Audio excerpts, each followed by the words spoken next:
하나님의 말씀을 보도록 합니다. 마태복음 5장 21절로 26절까지의 말씀을 저와 한 절씩 교독하시겠습니다. 옛사람에게 말한 바 살인하지 말라. 누구든지 살인하면 심판을 받게 되리라 하였다는 것을 너희가 들었으나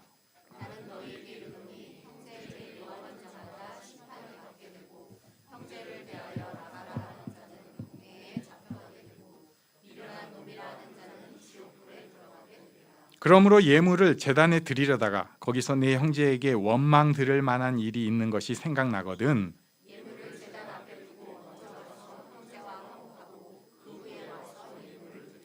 너를 고발하는 자와 함께 길에 있을 때 급히 사화하라. 그 고발하는 자가 너를 재판관에게 내어주고 재판관이 옥리에게 내어주어 옥에 가둘까 염려하라. 진실로 내게 이르노니 내가 한 푼이라도 남김이 없이 다 갚기 전에는 결코 거기서 나오지 못하리라. 아멘. 네. 오늘 말씀 속에서 저는 화해라는 제목을 가졌는데요. 우리가 산상수훈을 해석을 잘해야 됩니다. 잘해야 됩니다. 산상수훈을 잘못 해석하니까 이상한 짓들을 해요. 특히 잘못하는 해석은 뭐냐면은 이 산상수훈 가지고 율법주의를 실행하려고 하는 사람들입니다. 그러니까 율법주의의 제일 나쁜 것은 율법을 자기 의로 삼는 거예요. 내가 옳다. 내가 너보다 옳다. 더 정확하게는 내가 저 사람들보다는 옳다. 요거를 율법주의라고 해요. 내가 지켜서. 그러니까 이제 자주 하는 거, 뭐 구제를 하거나 뭐 헌금을 하거나 나는 더 옳다. 나는 더 의롭다. 이런 마음인 거죠. 예배를 드리러 왔는데 나는 예배 드리러 왔으니까 더 의롭다. 난 더 옳다. 이런 생각을 가지는 것을 율법주의라고 합니다. 그런데 예수님께서 산상수훈에서 그것을 이제 깨뜨리시고 이제 조금 이따 설명을 할 텐데 이 율법을 완전케 하시려고 자꾸 설명을 해주시는데 예수님께서 그 깨뜨리신 예화들을 또 율법주의로 또 섬기는 대단한 분들이 있어요. 사실은 그게 우리의 본성입니다. 게다가 한국 사람의 특징이기도 해요. 우리나라 사람들은 효율 겁나게 좋아합니다. 그리고 어떻게든 잘하고 봐야 돼요. 그러니까 그래서 정답이 뭐야? 이게 우리는 먼저 묻는 거예요. 뭐 과정도 뭐 중요하다고 하지만 그래서 정답이 뭐냐고. 그러니까 예수님 말씀하신 게 이거 지키라는 거 아니야? 이런 거를 더 좋아합니다. 그래가지고 산상수훈을 보면서도 그러니까 이거 하지 말라는 거네.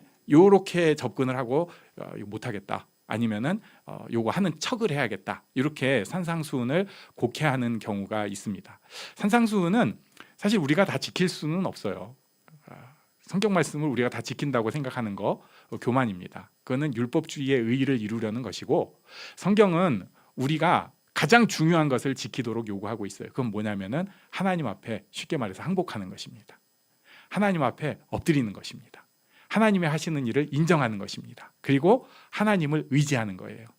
그 과정 중에 하나님의 하신 가장 큰 일, 예수 그리스도 십자가를 의지하고 예수 그리스도의 십자가를 인정하고 예수 그리스도의 십자가를 믿는 거예요. 내 죄가 사해졌구나. 내 의가 아니라 하나님께서 은혜로 해주셨고 그걸 바라보고 믿는 나에게 그 의를 주셨구나. 내가 하고 있는 이 모든 것이 하나님께서 하신 일에 비하면 아무것도 아니구나. 이게 성경의 가장 중요한 가르침입니다. 이것만 알면 돼요. 그런데 그렇게 알고 난 사람이 이제 하나님 나라의 백성으로 살아가야 되는데 예수 그리스도를 따르는 사람으로 살아가야 되는데 어떻게 살까? 그것에 대해서 이렇게 살면 되지. 또 그때 사람들은 이런 고민을 하고 있었지. 그러니까 이런 게 지혜지. 이런 걸 알려주시는 게 성경 전반적인 거예요. 요거를 우리가 100% 지킬 수도 없고 이게 정확하게 무슨 뜻인지 사실 사회가 달라지면서 잘 모르는 데도 있기는 하지만 그래도 이 말씀을 따라가고 말씀을 사랑하는 사람들은 또 그 가운데 역사하시는 성령의 체험을 하게 됩니다. 아주 신기한 일이에요. 그러니까 산상수훈을 우리는 정답을 지키는 게 중요하다고 착각을 하는 그 절대 아니고요. 이 산상수훈 말씀을 읽고 그리고 이 말씀을 묵상하는 가운데 물론 이거 행하는 것도 포함되는 거죠. 그럴 때 성령께서 우리 안에서 일하시는 경험을 할 수 있는 게 우리에게 더 큰 축복이라는 것입니다. 오늘도 그 말씀을 보려고 하는데 먼저 우리 17절 지난주에 본 말씀이 있어요. 내가 율법이나 선지자를 폐하러 온 줄로 생각하지 말라. 폐하러 온 것이 아니요 완전하게 하려 함이라. 여기서 패한다가 있고 완전하게 한다가 있는데 산상수훈을 보기 위해서 여기를 한 번 더 설명을 하려고 합니다. 이제 지금도 우리가 성경을 보는 관점을 가지고 서로 논쟁을 하잖아요. 디베이트를 해요. 이 말씀은 이거야. 이 말씀은 이렇게 하라는 거야. 이렇게 얘기를 하면은 그것에 대해서 상대편이 동의를 안 할 때 뭐라고 얘기하는가? 너는 말씀을 폐하고 있어. 너는 말씀을 폐하고 있어. 그러면은 그 사람이 그것에 대해서 아니야.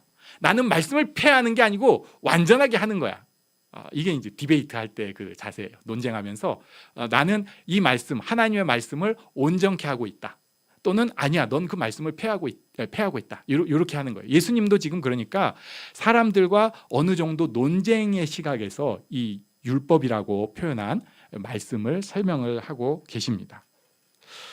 자, 이 말씀 그 중에서 어떤 것인가 우리가 한번 21절 말씀을 먼저 보려고 합니다. 21절 시작. 옛사람에게 말한 바 살인하지 말라. 누구든지 살인하면 심판을 받게 되리라 하였다는 것을 너희가 들었으나. 아멘. 유대인들이 이 말씀을 잘 갖고 있어요. 살인하지 말라. 이건 출애굽기 20장에 있는 그 10계명에 있는 계명인데, 그러면은 유대인들이 율법주의적인 면이 강하잖아요. 근데 왜 전쟁은 할까? 이 말씀을 그렇게 잘 지키는 사람들이, 전쟁은 결국 죽이는 건데, 살인하는 건데 왜 할까? 이 말씀에 대해서 그래서 굉장히 극단적으로 잘 지킨 사람들이 있는데, 제세례파라고 하는 종교개혁대 사람들이 있습니다. 제세례파. 이 사람들은 진짜 그걸 뭐라고 해야 되죠? 순수? 그대로 있는 고지곧대로 이런 거예요. 제세례파. 그래서 왜 제세례파라고 하냐면은 세례를 한번 받았어도 그거 그냥 분위기로 받고 이런 사람들은 다시 제대로 세례를 받아야 된다. 죄사함의 세례를 받아야 된다. 그래서 제세례파예요. 그래서 이게 꼭 완전히 연결되는 건 아니지만은 오늘날의 이제 침례교랑도 조금 연관성이 있는 곳인데, 그때 당시에 이 제세례파는 이단으로 정죄가 되었습니다. 뭐 그럴 이유들이 몇 가지가 있는데, 이분들은 이 말씀도 굉장히 고지곧대로 받아들였어요. 그래서 비폭력주의자였는데 그때 문제가 되는 게 있어요. 이때 당시 중세는 이슬람이 유럽을 막 침공을 할 때입니다. 근데 이슬람이 와가지고 막 자기들을 죽이고 공동체를 부수는데 제세례파는 칼을 안 들어요. 우리는 말씀대로 살인하지 않겠습니다. 굉장히 사람들이 싫어하는 거죠. 저것들. 멀쩡하게 생긴 놈이 힘도 좋게 생겨가지고 저 뭐 하는 거야 저거. 이렇게 되고, 또 한 가지는 겉으로만 문제가 있는 게 아니라 내적으로도 사실상 종교 전쟁이었어요. 이게 절대 옳은 일은 아니지만 그때 당시 사람들의 생각으로 내 믿음을 지키기 위해서는 다른 사람들과 싸워야 된다는 생각이 있었어요. 그래서 로마 카톨릭, 그다음에 프로테스탄트, 개혁주의 서로 막 전쟁을 합니다. 심지어 내가 다스리는 곳이 로마 카톨릭에 다스리는 곳이라면 제세례파 같은 사람들은 죽여야 되는 거예요. 또 심지어 개신교 내에서도 이 제세례파는 잘못 가르치니까 죽여야 되는 거예요. 이게 그런 시대였어요. 그때 이제 제가 제일 그 충격을 받은, 여러 충격받은 제세례파 일화들이 있는데 제일 충격받은 게 이런 거죠. 막 그 유럽에서 강이 얼어가지고 도망을 가는데 강이 약간 덜 얼었어. 그래가지고 강이 막 뽀짜작 하고 있는데 이 제세례파 사람은 가볍고 날래가지고 그걸 뛰어서 도망갔는데, 이걸 쫓아오던 로마 카톨릭은 그것도 왜 쫓아가, 그냥 가라고 하지. 그걸 기어코 쫓아간 거예요. 그랬다가 물에 빠졌어요. 제세례파 사람이 어떻게 했겠어? 가서 건져줬죠. 그러니까 어떻게 됐겠어요? 체포가 됐죠. 물에 건지니까 그 사람이 이 사람 칼 거느고 잡아가가지고, 제세례파는 어떻게 죽였냐면은 물에다가 이렇게 눌러서 죽였습니다. 니들이 그렇게 세례를 좋아하니까, 물을 좋아하니까 물에서 죽어라 해가지고 그렇게 해서 죽임을 당했다는 글을 봤는데, 그 정도로 철저한 분들이었어요. 근데 이것은 사실 본문의 오해에서 비롯됐다는 게, 그 행한 일들은 굉장히 존경할 게 많지만 본문을 잘못 해석했다는 게 기본적인 생각입니다. 여기 살인이라고 하는 것을 히브리어로 두 가지로 얘기를 합니다. 위에 게 이제 라짜흐라는 거고요. 아래 게가 하라그라고 합니다. 라짜흐 그리고 하라그 이렇게 읽는데 라짜흐는 계획적이고 의도된 살인을 뜻합니다. 그래서 십계명에서 살인하지 말라고 하는 건 라짜흐 하지 말라는 거예요. 라짜흐는 안 돼. 그런데 이 하라그는 십계명에서 지금 얘기 안 하는 겁니다. 뭐냐면은 정당방위라든가 전쟁에서 적군을 죽이는 것이라든가 과실치사 이런 것을 다 포함하는 사람을 죽이는 모든 짓을 하라그라고 하는데 요 하라그란 단어를 안 쓴 거예요. 그리고 지금 십계명은 출애굽기 20장에 있었는데 출애굽기 21장 16절에 보면은 납치범 죽이라고 돼 있어요. 죽이라고 돼 있어요. 납치범을. 그러면은 이건 재판을 통해서 죽이라는 거 아니냐? 근데 그 다음에 22장 출애굽기 22장에 보면은 정당방위의 과실치사까지 인정을 하고 있어요. 도둑이 뚫고 오는 것을 보고 그를 쳐 죽이면은 피 흘린 죄가 없다. 이게 이제 우리나라에서도 정당방위 과실치사 범위를 갖고 이제 굉장히 논쟁이 있는 적이 있는데 이거는 문제가 없는 거예요. 그러니까 성경에서 하지 말라고 한 것은 라짜흐지 하라그를 하지 말라는 건 아니었다는 거예요. 다 죽이면 절대 안 돼가 아니고 의도적인 살인은 안 돼 이런 거였다는 거예요. 조금 더 성경을 냉정하게 볼 필요가 있습니다. 그렇다면은 율법을 완전케 하시는 이인 예수님은 이 말씀을 어떻게 지금 해석하고 계시는가? 그냥 살인에 대해서 어떻게 말씀하고 계시는가? 우리 22절 말씀을 같이 읽어보겠습니다. 22절 시작. 나는 너희에게 이르노니 형제에게 노하는 자마다 심판을 받게 되고 형제를 대하여 나가라 하는 자는 공회에 잡혀가게 되고 미련한 놈이라 하는 자는 지옥불에 들어가게 되리라. 무서운 말씀입니다. 형제에게 분노 그리고 형제에게 대해서 라가는 이게 미친놈이라고 저는 그렇게 번역하는 게 지금 우리 정서에 딱 맞는 것 같아요. 그래서 제가 스스로 감동받았어요. 되게 잘했다 번역. 라가 미친놈. 예. 그리고 그 다음에는 이제 형제에 대해서 미련한 놈. 이거는 왜 더 세냐면은 사람들 앞에서 그 사람을 무시를 하는 거예요. 그러니까 요거는 그쪽 그 중동 문화를 조금 더 느껴보시면 되는데 우리나라도 옛날에 그랬거든요. 사람들 앞에서 망신 주면 이건 큰 죄예요.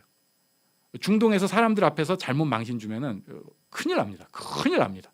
이거 사회 끝나요 그냥. 근데 이게 미련한 놈이라고 하는 게 사람들 앞에 망신 주기라고 표현을 합니다. 그래서 이 22절은 이 점층법이라고 얘기를 하기도 해요. 처음에는 분노만 했어요. 그리고 두 번째는 입으로 욕을 좀 얘기했어요. 그러더니 세 번째는 사람들 앞에서 망신을 줬어요. 그래가지고 점점 세지는 거고요. 처벌도 점점 세집니다. 처음에는 심판을 받는데 두 번째는 공회. 여기는 이제 그 다음 단계죠. 그 다음에는 세 번째는 지옥불. 이렇게 얘기를 해가지고 하지 말아라. 이렇게 말씀을 하고 있습니다. 화내면 안 됩니다. 욕하면 더더욱 안 됩니다. 이렇게 예수님께서 말씀하신 걸로 이걸 우리가 먼저 해석을 하고 싶어 해요. 그래가지고 이걸 율법주의로 받아들입니다. 화내면 안 돼. 욕하면 안 돼. 이걸 이제 교회에서 가르치는 걸로 생각을 하는 거예요. 제가 이 말씀을 딱 보고 나서 그날 있었던 일입니다. 자주 있는 일이니까 그날도 있었겠죠. 자전거를 타고 길을 이렇게 옆으로 딱 붙어서 오는데 차가 저쪽에서 오는 걸 봤어요. 그러니까 저는 원래 이제 옆에서 잘 타고 가는데 이 차가 오더니 빵 하고 가는 거예요. 그러니까 이제 바로 그때 제 입에서 튀어나온 말이 라가였습니다. 예, 해석은 여러분이 해주세요. 예, 덕이 안 되니까. 예, 그러면서 이제 그 말 속에는 여러 가지가 응집이 돼 있는 거죠. 어쩌라고? 나보고 뭐 설하는 거야? 아니면 뭐 들이받으라는 거야? 아니 네가 지금 불안해서 하는 거야? 어쩌라고? 나는 그래도 괜찮은데 우리 애가 가면 너 또 빵빵거릴 거야? 죽을래? 뭐 이런 게 다 포함돼. 그러면서 제가 마침 아침에 이제 계속 일주일 동안 이 본문을 묵상을 하니까 이거를 생각하면서 굉장히 혼자서 웃었습니다. 야, 이게 만약에 이걸 율법주의로 읽으면은 제가 스스로 이제 저를 정죄해야 되잖아요. 라가라고 했으니까. 그리고 빨리 그 자리에서 무릎 꿇고 회개를 하거나 집으로 돌아오는 때까지 나는 죄인이야 하면서 스스로 정죄하고 집으로 오거나, 아니면 좀 더 율법적이면은 교회로 빨리 와가지고 무릎 꿇고 회개를 하면서 주여 저를 용서하옵소서, 제가 이런 인간입니다, 이렇게 해야 되는데, 예수님께서 가르치신 게 진짜 그런 뜻인가? 아니에요. 일단 이 본문과 연결된 본문을 통해서 22절 말씀을 정확하게 알아야 합니다. 23절에 보니까 그러므로라고 했어요. 우리 23절 같이 읽습니다. 시작. 그러므로 예물 제단에 드리려다가 거기서 내 형제에게 원망 들을 만한 일이 있는 것이 생각나거든. 형제에게 원망 들을 만한 일이 있는가? 요걸 먼저 봐야 돼요. 원망 들을 만한 일이 있는가? 그랬더니 24절에 뭐라고 말씀합니까? 또 읽습니다. 시작. 예물을 제단 앞에 두고 먼저 가서 형제와 화목하고 그 후에 와서 예물을 드리라. 아멘. 자, 원망 들을 만한 일이 있으면은 먼저 제단 앞에 가기 전에 형제와 화목하고 예물을 드리라고 말씀을 하고 있어요. 자, 여기까지 이해되신 걸로 생각하고 머리에 좀 입력을 해놓으시고, 그리고 25절과 26절은 이 23절, 24절을 설명하는 본문입니다. 그래서 여기 25절, 26절도 같이 읽겠습니다. 시작. 너를 고발하는 자와 함께 길에 있을 때에 급히 사화하라. 그 고발하는 자가 너를 재판관에게 내어주고 재판관이 옥리에게 내어주어 옥에 가둘까 염려하라. 진실로 내게 이르노니 내가 한 푼이라도 남김이 없이 다 갚기 전에는 결코 거기서 나오지 못하리라. 아멘. 자, 여기 갑자기 재판관이 있고요, 고발하는 사람이 있어요. 이거는 그러니까 25절과 26절은 뭔가를 가르치시는 게 아니라 당연한 얘기를 설명을 하는 거예요. 재판관 안에 지금 너랑 분쟁이 있는 사람이랑 가게 됐으면은 빨리 해결을 해야 우선이다. 잘못하면 너 감옥에 가가지고 다 털기 전에 못 나와, 이 얘기를 하시는 겁니다. 근데 우리가 또 25절과 26절을 보면서 이게 무슨 뜻인가 하는데, 이건 그냥 그때 당시 있었던 당연한 일이에요. 재판관 앞에 서기 전에 빨리 송사 처리해. 안 그러면 너 잘못 걸려 들어갈 수 있다고, 이 얘기를 지금 하시는 거예요. 자, 그럼 왜 여기서 하필 재판관 앞에 서는 걸 얘기를 했는가? 유대인들이 하나님 앞에 설 때는 두 가지 마음이 있습니다. 항상 하나님 앞에 경배하는 마음도 있지만 하나님 앞에 서는 건 심판대 앞에 서는 거예요. 자, 그러니까 우리가 하나님을 섬기는 자녀다라고 하는데, 하나님 앞에 예배드리러 나오는데 그게 바로 너네 지금 심판대 앞에 서는 걸 수도 있어. 그러면은 그때 너네가 중요하게 여겨야 되는 게 있다, 요 말씀을 하시는 거예요. 그러니까 하나님 앞에 나오는 게 심판대야라는 게 중요한 게 아니고요, 하나님 앞에 나올 때 니네가 심판대 앞에 서는 것처럼 중요하게 여겨야 되는데 그게 뭐냐? 여기 본문은 뭐라고 말씀하고 있냐면요, 화목이에요. 화목. 그러니까 그냥 살인에 대해서 말씀하시는 게 아니고, 살인을 통해서 예수님께서 우리한테 말씀하시는 것은 화목입니다. 화목. 네 형제에게 원망 들을 만한 일이 있는지 생각해봐라. 화목이 먼저다. 원망 받을 만한 일이 있는지 생각해봐라. 화목이 먼저다. 괜히 하나님 앞에 가서 심판받지 말아라, 이렇게 말씀하는 거예요. 자, 요것을 사도 바울이 정확하게 이해를 해가지고 이렇게 표현을 합니다. 로마서 12장 18절 같이 읽습니다. 시작. 할 수 있거든 너희로서는 모든 사람과 더불어 화목하라. 아멘. 이게 구약의 정신이기도 합니다. 시편 37편 1절에 악을 행하는 자들 때문에 불평하지 말며 불의를 행하는 자들을 시기하지 말지어다. 잠언 24장 19절 분을 품지 말며 부러워하지 말아라. 불평과 시기와 분냄과 부러워함, 이런 거 말아라. 네 마음속에서 사람들이랑 자꾸 비교하고 찌르고 낮추고 괴롭히고 하는 거 버리고 이제 네 마음속에서부터 화해를 시작해야 된다. 겉으로 욕하고 겉으로 뭐 죽이고 이것가 중요한 게 아니라 실제로는 네가 진짜로 화해의 삶이냐 화목의 삶이냐를 예수님께서 지금 말씀하고 계시는 거예요. 예수님 믿는 사람은 화해의 삶을 살아야 합니다. 예수님 믿는 사람은 화해의 삶을 살아야 합니다. 그래서 주변 사람들, 내 주변의 사람들, 형제, 내 가까운 사람들이랑 먼저 화해해야 합니다. 그러면 오늘 본문에 있지는 않지만 먼저 내가 나하고 화해를 해야 되죠. 그리고 내 주변 사람들과 먼저 화해를 해야 합니다. 예수님은 여기까지 말씀을 하셨어요. 그러면 우리는 기도하고 묵상하면서 그리고 현대의 그 관계에 대한 많은 썰들 또 상담학과 심리학을 통해서 우리에게 주어진 정보들을 가지고 어떻게 하면 화해를 하는지 고민하고 살아야 합니다. 내가 왜 화해를 못하고 내가 왜 이렇게 숨겨진 분노 가운데 있는가? 그래서 어떤 사람은 화해하기 위해서 꼭 해야 되는 게 화를 내야 돼요. 그러니까 화내세요 성경에 쓰이는 게 아니고 화해를 위해서 어떤 사람은 꼭 화를 내야 돼요. 예. 어떤 사람은 화해를 위해서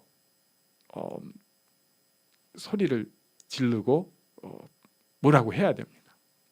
쉽게 말씀드리면은 우리가 아기들 키울 때도 마찬가지라고 생각이 들어요. 아기들한테 아주 성품이 좋은 애들은 괜찮습니다. 예외적인 애들이 분명히 있어요. 성품이 좋은 애들은 그냥 무조건 오냐 잘해도 진짜 잘해요. 몰라요. 속마음 어떤지 모르는데 제가 볼 때는 겉에서 보니까 남의 애니까 쟤는 예수님 같다 이런 애들이 있어요. 근데 제가 키우는 애들 꼭 우리 애를 흉보는 건 아니고 대부분의 애들은 어떠냐면은 뭔가를 잡아줘야지 애가 길을 통해서 자기 길을 찾고 더 오히려 가요. 그럼 그렇게 하기 위해서는 어떨 때는 소리도 질러야 되고 사실 좋지 않은 모습이지만 폭력이 좀 필요할 수도 있어요. 이건 폭력을 옹호하는 건 아닙니다. 때려라 이게 아니고요. 또는 말로 때려라 이게 아니고요. 그게 필요할 수도 있는데 그 목적은 화해라는 거예요. 화해를 위해서. 자, 우리 안에 막 쌓인 게 있어요. 이거 지혜롭게 잘 터뜨려야 됩니다. 그래서 화를 내야 될 때도 있고요. 그리고 어떨 때는 진짜 관계가 안 좋을 수밖에 없는 때도 있어요. 또 어떤 경우에는 그나마 그 사람과 화해를 하기 위해서 어느 면에 장벽을 쳐야 할 때도 있어요. 도저히 안 되니까 어느 면에서는 포기해야 될 때도 있어요. 또 진짜 어려운 건데 우리가 이건 또 자녀를 키우면서 알게 되는데 어느 정도 시점이 지날 때마다 내가 아이를 보내줘야 되는 게 있습니다. 놔줘야 돼요. 그 면에서는 이제는 더 이상 그거 가지고 뭐라고 얘기하는 거는 사실은 그 사람의 인격을 침해하는 거고 폭력밖에 되지 않는 경우가 있어요. 어쩔 수 없이 튀어나올 때도 있지만 안 하려고 해야 돼요. 풀어줘야 돼요. 놔줘야 돼요. 교회에서의 인간관계도 그래요. 우리가 이제 주일학교에서 애들 가르칠 때는 이렇게 얘기하지만 그 아이가 유년부, 초등부, 그리고 중고등부를 올라가고 청년부를 올라가고 결혼을 하고 장년이 됐는데 애 때랑 똑같이 대하면 곤란하잖아요. 어느 면에서는 포기를 해야 되고 마음에는 안 드는 게 있어도 그 면에 대해서 내가 진짜 기도하고 하나님 앞에 맡기는 것이 필요합니다. 화해를 위한 거예요. 그리고 제가 이 본문을 그렇게 보면서 가만 생각을 해보니까 막 헬라어 히브리어 쫓아다니면서 찾아다니고 막 고민을 하지 않아도 예수를 오래 잘 믿은 사람들은 알더라고요. 할 수 있거든 가족들이랑 화해하려고 노력을 해요. 그리고 그것을 위해서 내 안에 있는 분노, 내 안에 있는 구겨진 상처들을 하나님 앞에 빼놓고 하나님과 화해하고 내가 스스로 화해하고 그러려고 노력을 해요. 예수님께서 지금 이 말씀을 하고 계십니다. 살인하지 말라. 너희는 죽이지 않았으니까 다 오케이? 아니다. 니네 안에서 형제와 화해하려고 하는 마음이 없다면 오히려 형제를 정죄하고 율법으로 때리고 뭔가를 자꾸 깨뜨리려고 한다면 니네는 살인하는 그 출발점에 있는 사람이다 라고 말씀하시는 거예요. 이제 올해 마지막 예배인데요, 화해하시기 바랍니다. 우리에게 화해의 축복이 있기를 바랍니다. 그리고 그럼 바로 따라오는 게 있는데요, 화해의 지혜가 있기를 바랍니다. 미련해가지고 어떻게 할 줄 몰라요. 내가 화해의 샘플이 되면 좋겠어요. 이럴 때는 어떻게 화해를 해야 하는가? 그냥 한번 미안합니다 하고 끝내는 쉬운 화해도 있어요. 그런데 오래 기다려야 되는 화해도 있습니다. 짧든지 길든지 화해의 축복이 우리에게 있기를 바랍니다. 아멘. 우리 잠시 일어나서 기도하는 시간 갖겠습니다.